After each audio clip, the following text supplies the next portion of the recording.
Well, hey everybody, good morning and welcome to Lake Oconee Church, both in person and online. I am super glad that you're here with us this morning. My name is Andy, I'm on staff here, and whether you're joining us here in the room or joining us online during fall break, I am so glad that you've chosen to be a part of the service today. And fall break, typically that serves as a reminder that Halloween is coming. You know, Halloween, that time where we all wear masks and we're kind of afraid. So pretty much just like every other day of 2020.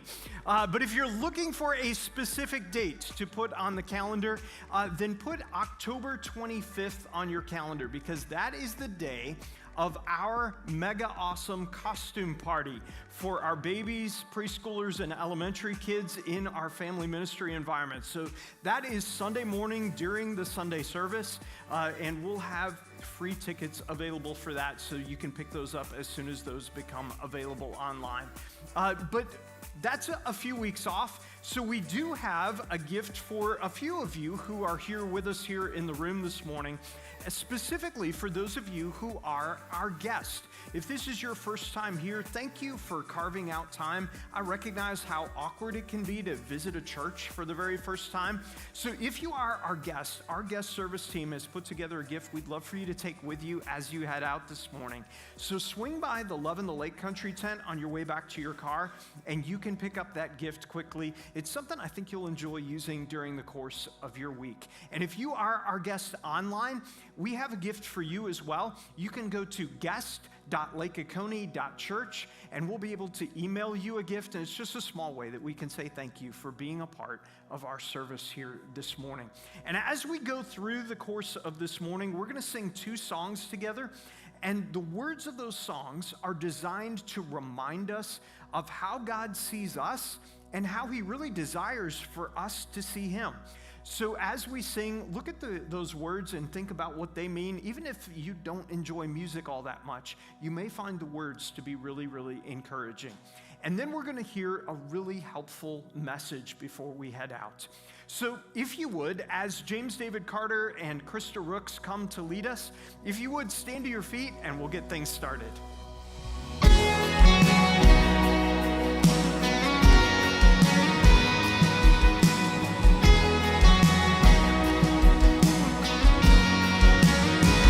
I count on one thing, the same God that never fails will not fail me now. You won't fail me now. And in the waiting, the same God who's never late is working all things out. You're working all things out. Oh yes, I will lift you high in the lowest valley. Yes, I will bless your name. Yes, I will sing for joy when my heart is heavy all my days. Oh yes, I will.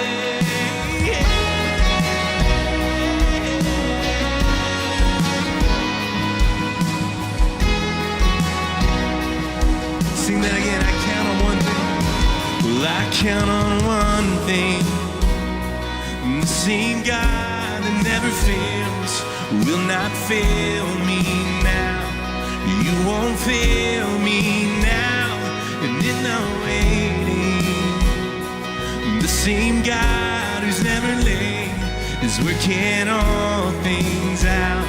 You're working all things out. Sing, oh yes, I will lift you high in the lowest valley. Yes, I will bless your name.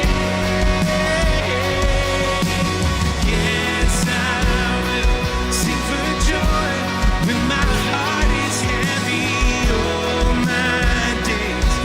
Oh yes, I will.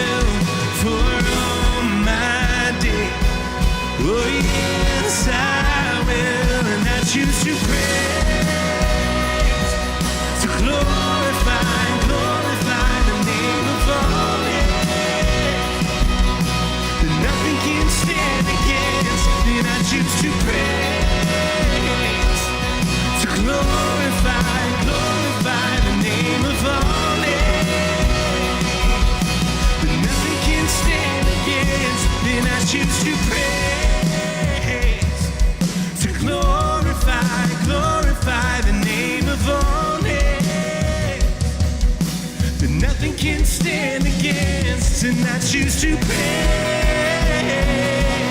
to glorify the name of our name, that nothing can stand against. Oh yes, I will lift you high in the lowest valley. Yes, I will bless your name.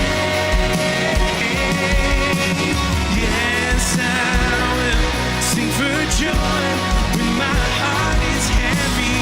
All my days, oh yes, I will, for all my days. Yes, I will, all my days. Oh yes, I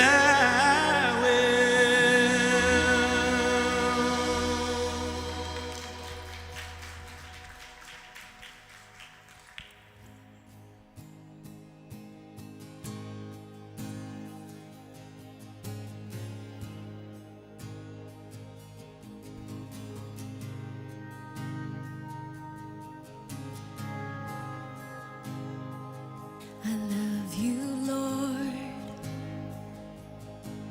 for your mercy never fails me. In all my days, I've been held in your hands. From the moment that I wake up until I lay my head, oh, I will sing of the goodness of God. And all my life you have been faithful. All my life you have been so good. With every breath that I am able, oh, I will sing of the goodness of God. I love your voice. You have led me through the fire and darkest night. You were close like no other. Oh, I've known you as a father. I've known you as a friend, and I have lived in the goodness of God. Yes, and all my life you have been faithful. All my life you have been so good.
much for singing with us today. You may be seated. I'm so glad that that song doesn't say, all my life things have been perfect. And the longer you're around, the more you realize that is not the case. But it does say that as I go through the fire, you're leading me. And when I go through those times of darkness, there's nobody closer to me. And that brings such hope and challenges our faith in so many ways.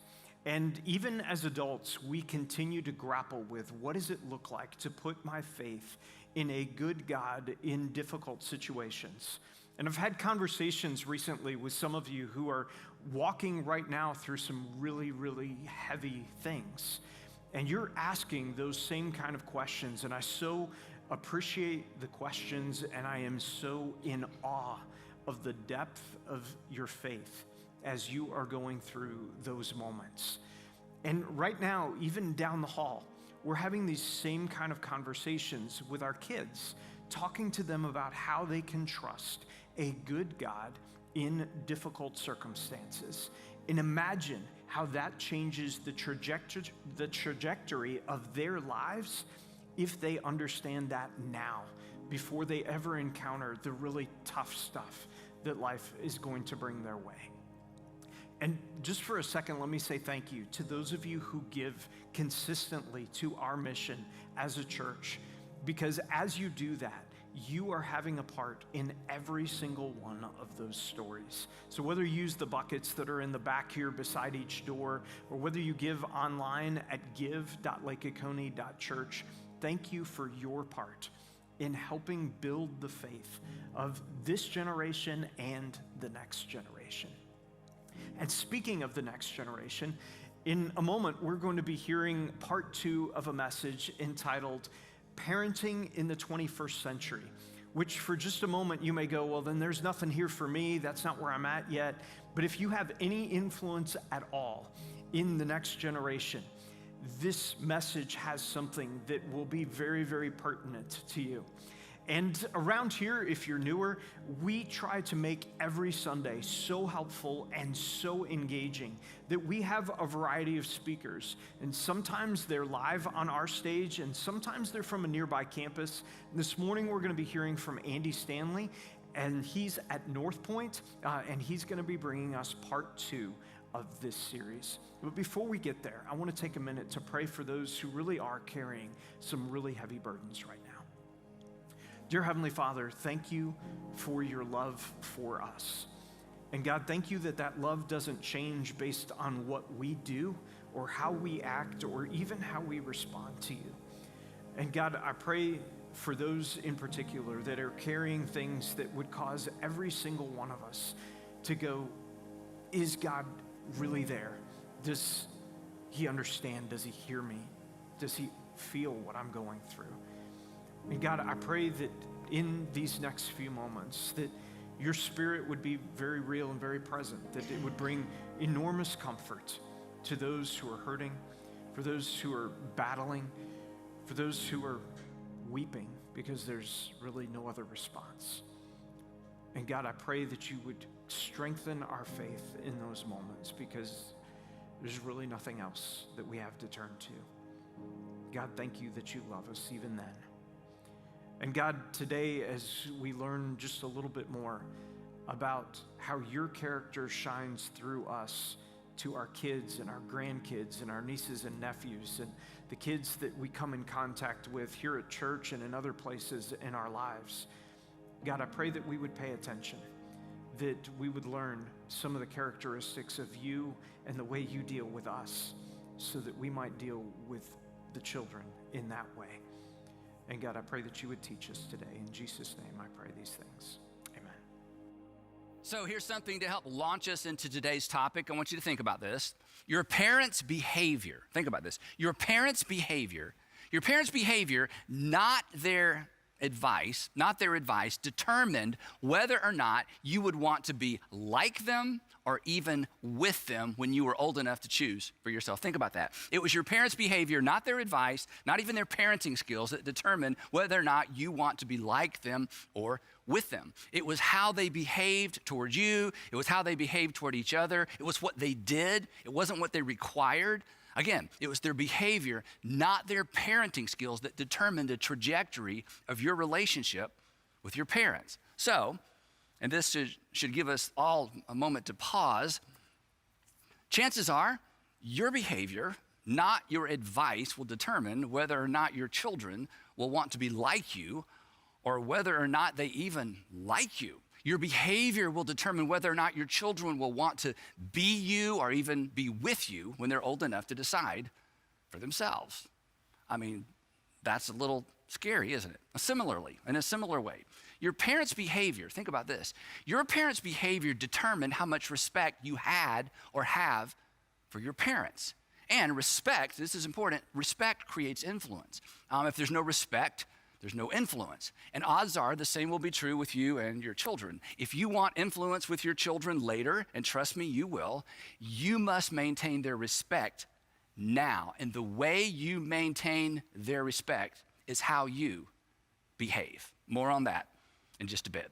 We are in part 2 of this series entitled Parenting in the 21st Century. So if you are a parent, if you're about to be a parent, you hope to be a parent, maybe you're helping another parent, or you're watching your own kids parent, this is for you. It's actually for anybody who feels the weight and the responsibility of equipping an infant, a child, a teenager, or a student for life. And those of us who are engaged really at any level in helping another human being grow up, recognize pretty quickly that just because we had a parent doesn't mean we know anything about being one.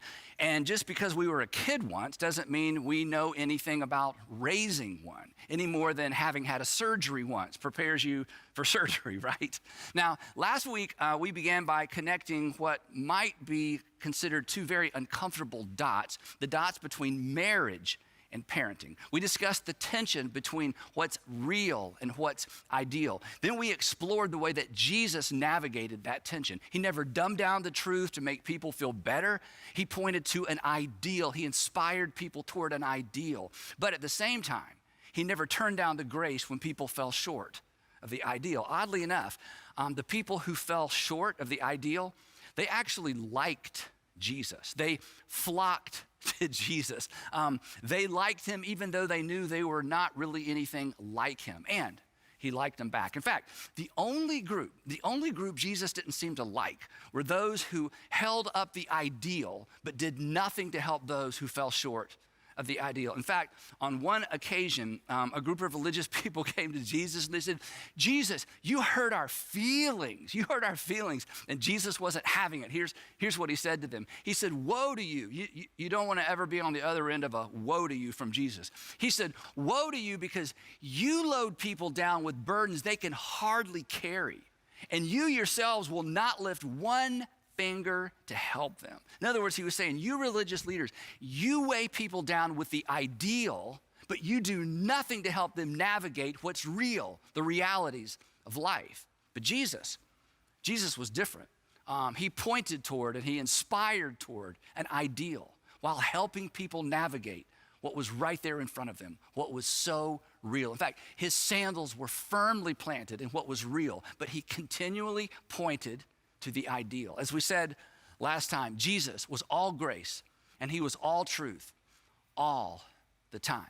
Now, if we're talking about parenting, and if you've read much of the Bible, you know that when it comes to good examples of family and when it comes to good examples of parenting, there are virtually none to be found in the Bible. In fact, when it comes to examples of real life family dysfunction, the Bible is actually your go-to source. It is full of family dysfunction. In fact, apparently even Jesus didn't get along with his own siblings. They thought he was crazy. They thought he was crazy until after the resurrection, and then there was like a collective, oh, well, that explains things. But in terms of learning anything about parenting, even from the story of Jesus isn't even helpful. But Jesus and the authors of the New Testament pointed the way forward for all of us, and specifically, I think, pointed the way forward for parents. And while Jesus never talked about parenting directly, he laid the foundation for New Testament parenting when he laid the foundation for New Testament behavior.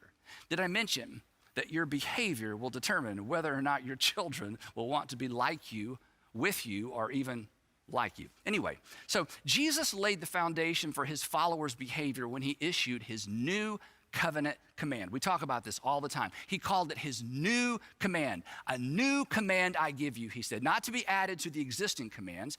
His new command was designed to replace all the existing commands. As we've discussed before, the Apostle Paul referred to this all-encompassing new command as the law of Christ, which is to love others as Jesus loved us. Now, one of the things that we're fond of saying around here is that following Jesus will make your life better and it will make you better at life.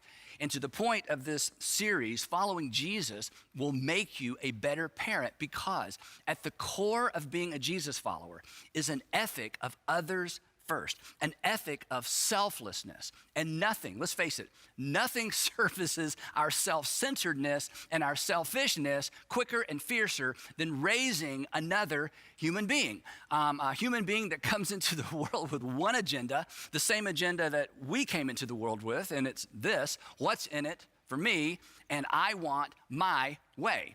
And if I can't get my way, I'm gonna get in your way and I'm gonna make your life miserable. So think about it. From day one, the stage is set for a clash of wills of epic proportion, a clash of wills that has the potential to bring out the worst in us, the fear in us, the insecurity in us, the anger in us, let's be honest, the ugly in us. In fact, the most shame I've ever felt as an adult is related to my self-centered, where did that come from responses to my own kids. So here's the thing.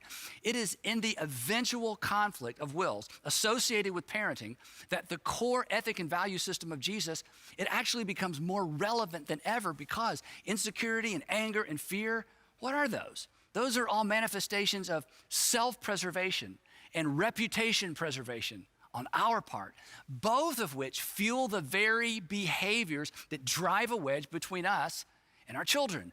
Behaviors that cause us to lose influence once they're old enough for us to have lost control. In fact, one of the reasons it is so much easier to know how other people should raise their kids is that their kids' behavior doesn't reflect poorly on us.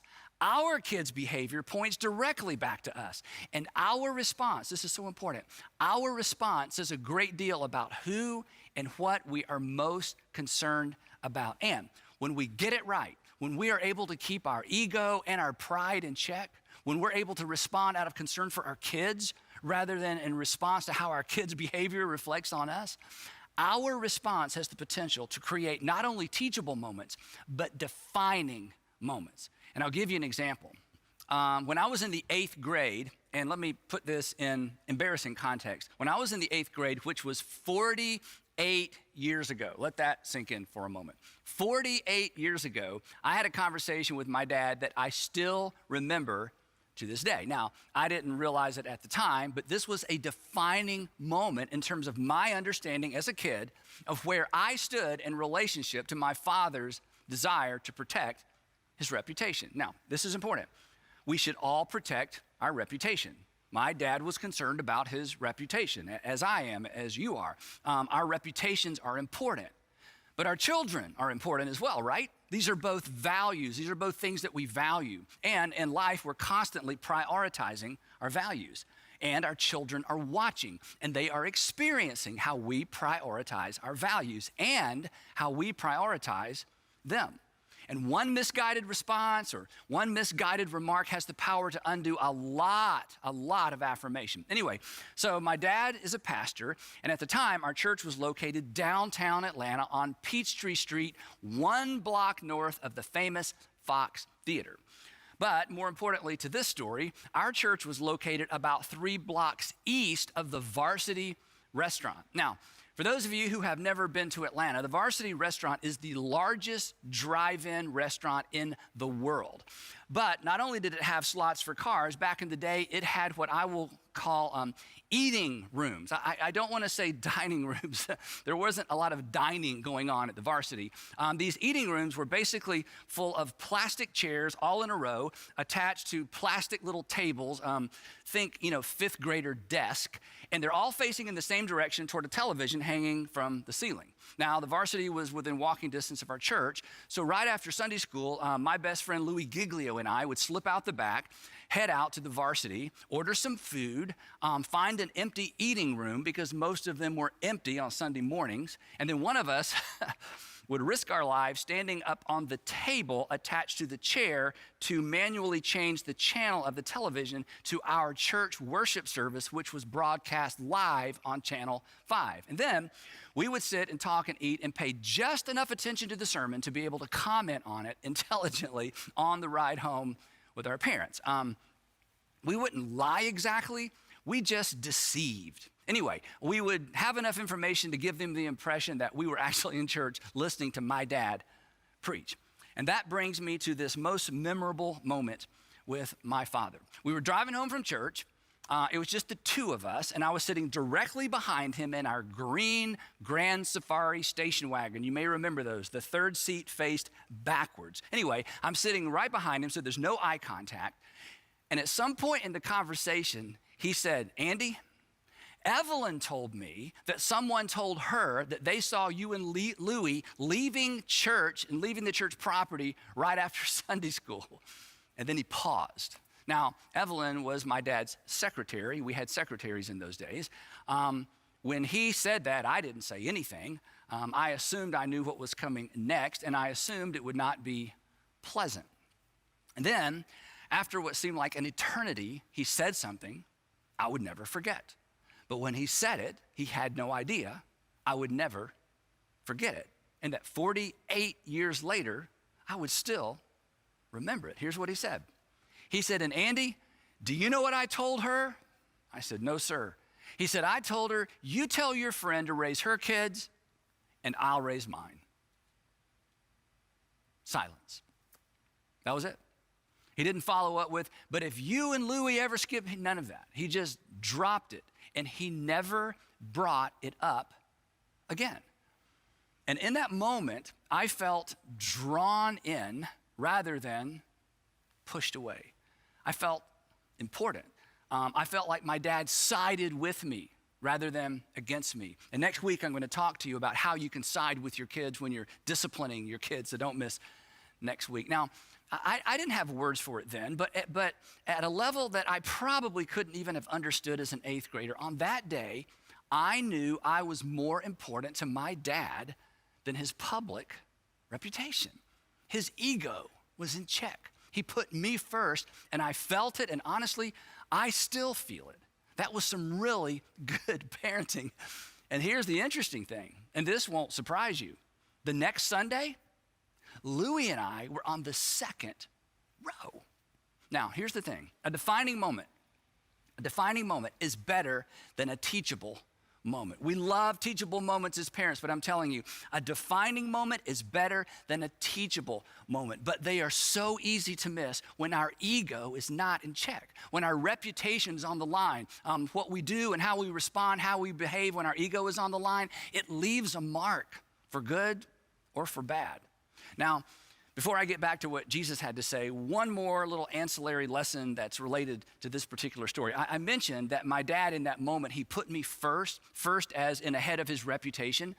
But one thing he and my mom never did, they never put me in the center. My parents never allowed me or my sister to control the family dynamic by placing us in the center. And this is really important, and this is something a lot of parents miss, especially first-time parents. One of the best pieces of advice Sandra and I received early on was this. And again, when we heard this, we didn't even have kids. They said, you were already a family before you had children.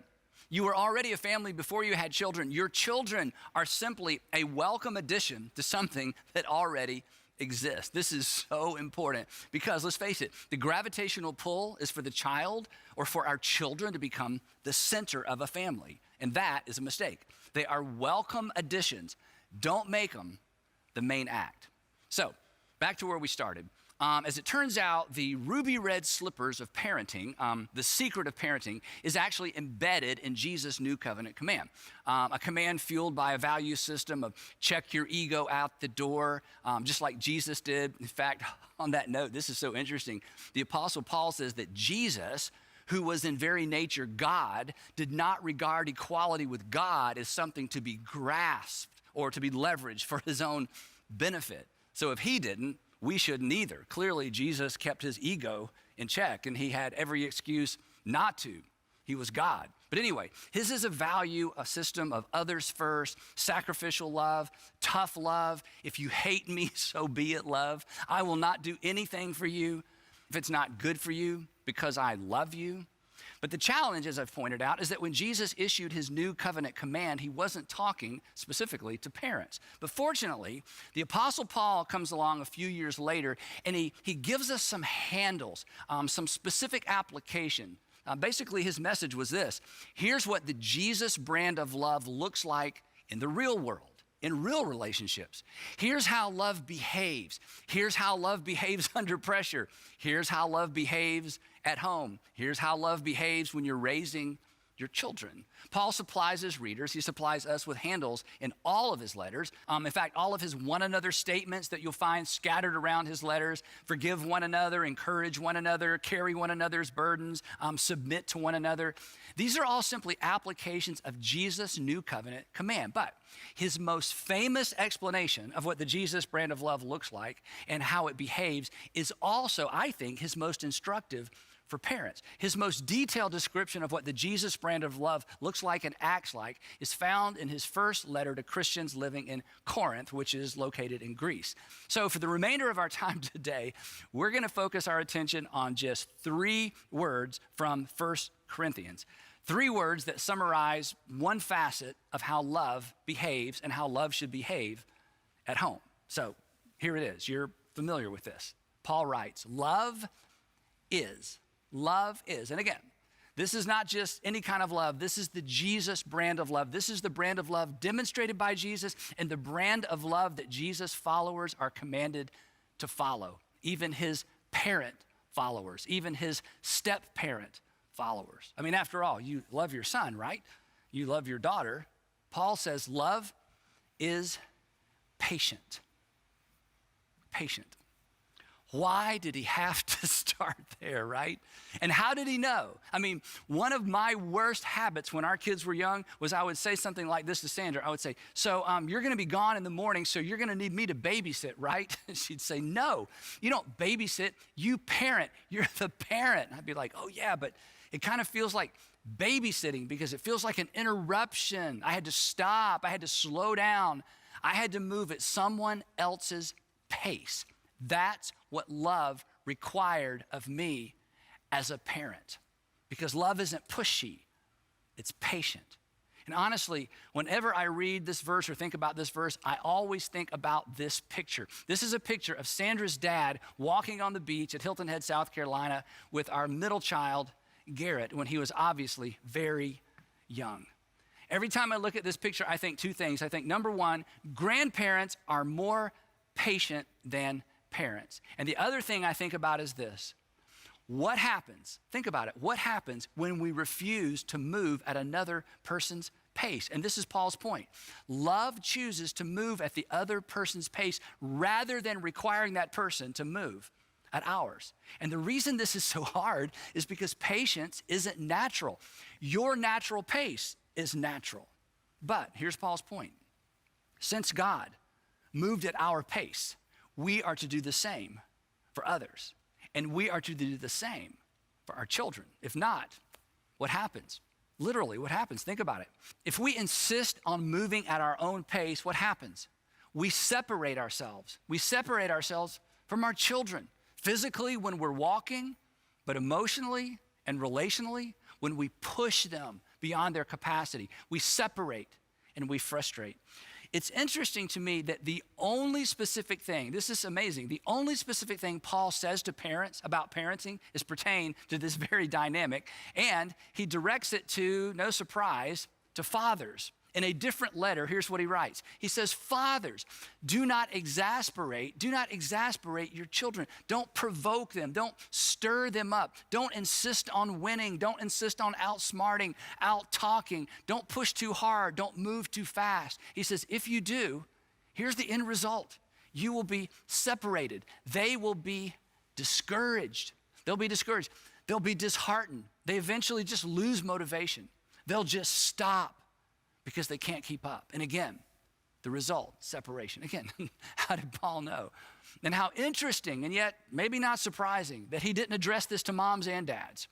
Just me, just fathers. Love is patient. Now, I know what some of you are thinking. I understand this because I think and I thought the very same thing. You're thinking, but Andy, okay, look, Andy, that's great. I'm glad that's in the Bible. But if we don't push our kids, if we don't expect more of them than they expect of themselves, if we don't ensure they reach their maximum potential, then they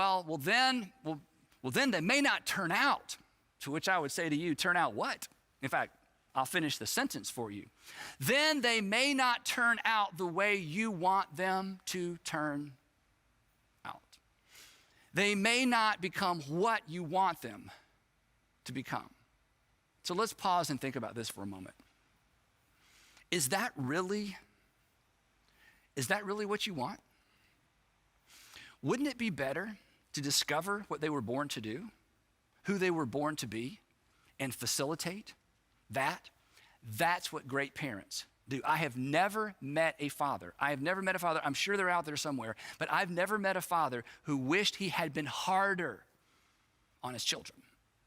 I've met plenty of fathers who have little to no relationship with their adult children because they were so insistent that their kids become what they failed to become themselves, or because they felt like their kids were going to fail to become what they had become. So inspire your kids, of course. Motivate, of course.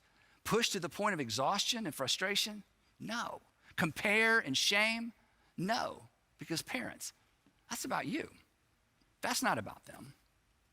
Let's not kid ourselves. Besides, this might help. Do you know what the number one predictor of relational and professional success is? The number one predictor, not just professional success. And again, as parents, sometimes we get really focused on that. But do you know what the number one predictor of both relational and professional success is? Self-awareness, which is the cousin of emotional intelligence, which results in personal security as opposed to insecurity. And do you know what the number one contributing factor is to a person's security, their EQ, their self-awareness? Their home life. Now, last week I told you that one of the advantages that Sandra and I had was that my job allowed us to get to know some amazing parents, some parents who maintained really great relationships with their kids all the way through middle school and high school and beyond. And one dad in particular, his name was Don, gave me some great advice. Actually, it wasn't advice. He just told me a story about he and his son that I took as advice. And again, you're going to think I'm making this up. This was long before we even had kids. Anyway, his son, also Don, had just graduated from high school and was starting college.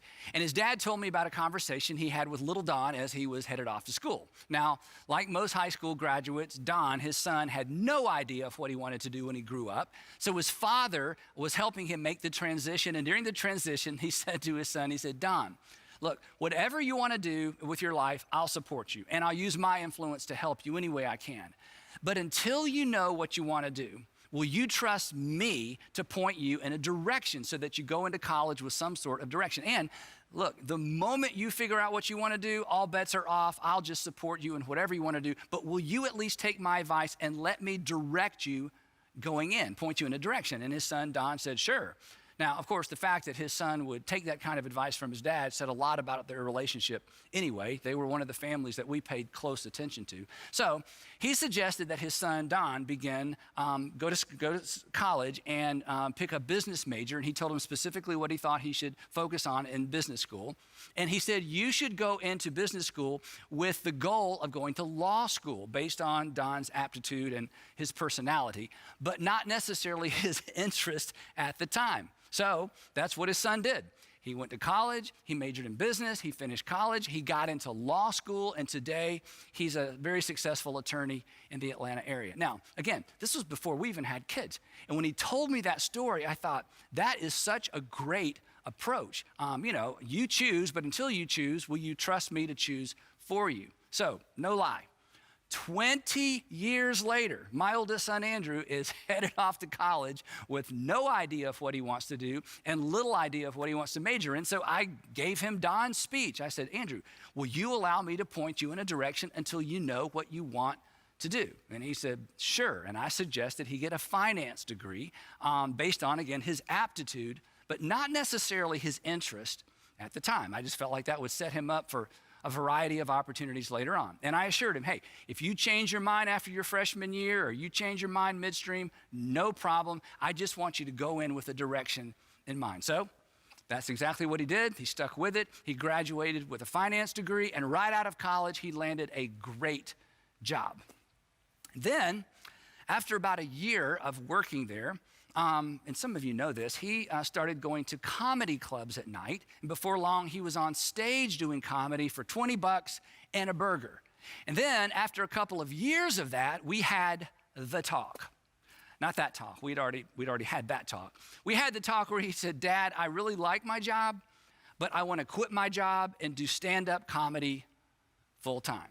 And I said, Andrew, I did not pay out-of-state tuition for 4 years so you could just throw it all away on some harebrained idea that isn't going to pay the bills. Besides, what are people going to think when they find out that my son? No, I didn't do that. Because my responsibility as his father isn't to decide what he does with his life. My responsibility is to put my weight behind what he decides to do with his life. It's his life. Besides, that was the deal. And honestly, it was pretty easy for me and Sandra because that's the way we'd been parenting all along. It's what we saw other great parents do. But maybe more importantly than that, that was really the way that both of us were parented. If I heard it once, I heard it 1,000 times from my dad. Andy, all I expect from you is that you do your best. All I expect is that you do your best. And did I always do my best? No. But I do now. Love is patient. Love is patient. Love is not pushy. Love does not exasperate. Love doesn't drive a wedge. Love doesn't allow ego and reputation to dictate the tone or the pace of the relationship. Love picks up on someone else's natural pace and rhythm and adjusts their pace and rhythm accordingly.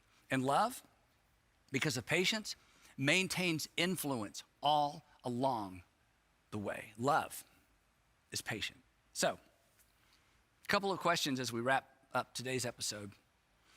Who feels rushed by you?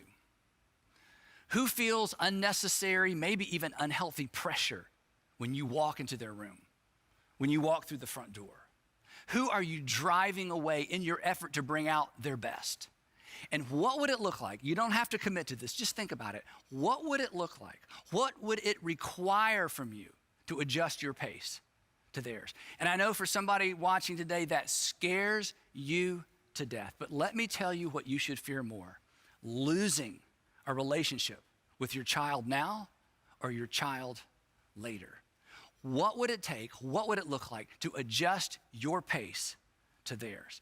That's what love, that's what the Jesus brand of love requires of you. It requires us to tame our pride. It requires us to protect our children rather than always trying to protect our reputations.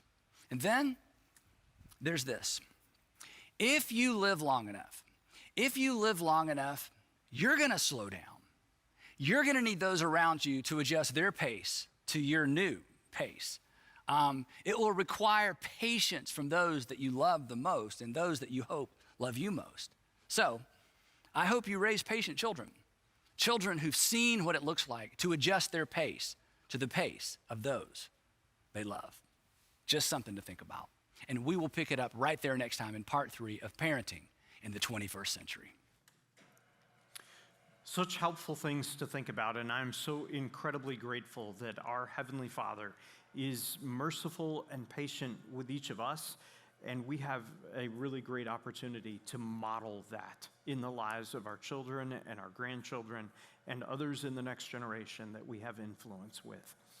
I hope that you'll consider that and plan to come back next week as we pick up in part 3 of this series. And until then, I hope that you have a wonderful week and enjoy your fall break for those of you who are away. Take care.